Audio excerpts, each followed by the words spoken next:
గుజరాత్లో మరోసారి భారీగా డ్రగ్స్ పట్టుబడ్డాయి. Coast guard, Gujarat anti terrorist squad ATS joint ఆపరేషన్లో 1800 కోట్ల విలువైన డ్రగ్స్ దొరికాయి.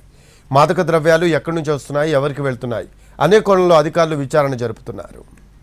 దేశంలోకి భారీ స్థాయిలో మాదక ద్రవ్యాలను అక్రమంగా తరలించేందుకు స్మగ్లర్లు చేసిన ప్రయత్నాలను కోస్ట్ గార్డ్ భగ్నం చేసింది. గుజరాత్లో భారీగా డ్రగ్స్ పట్టుబడ్డాయి. అరేబియా సముద్రంలో భారత సముద్ర జలాల సరిహద్దు వద్ద Gujarat anti terrorist squad, Indian coast guard ఈ నెల 12-13 అర్ధరాత్రి వేళ సంయుక్తంగా ఆపరేషన్ చేపట్టాయి.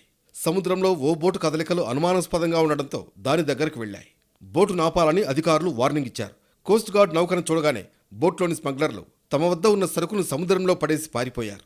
దీంతో కోస్ట్ గార్డ్, ఏటీఎస్ సిబ్బంది సముద్రంలోకి దిగి సరుకును స్వాధీనం చేసుకున్నారు. సముద్రంలో పారేసిన డ్రగ్స్ ను వెలికితీశారు. దాన్ని నిషేధిత మెథాంఫెటమిన్ డ్రగ్ గా గుర్తించారు. 300 కిలోలకు పైగా నిషేధిత మెథాంఫెటమిన్ ఉన్నట్లు గుర్తించారు. పట్టుబడిన డ్రగ్స్ విలువ 1800 కోట్లకు పైనే ఉంటుందని కోస్ట్ గార్డ్ అధికారులు చెబుతున్నారు. స్వాధీనం చేసుకున్న ఆ డ్రగ్స్ ను విచారణ నిమిత్తం ఏటీఎస్కు అప్పగించారు.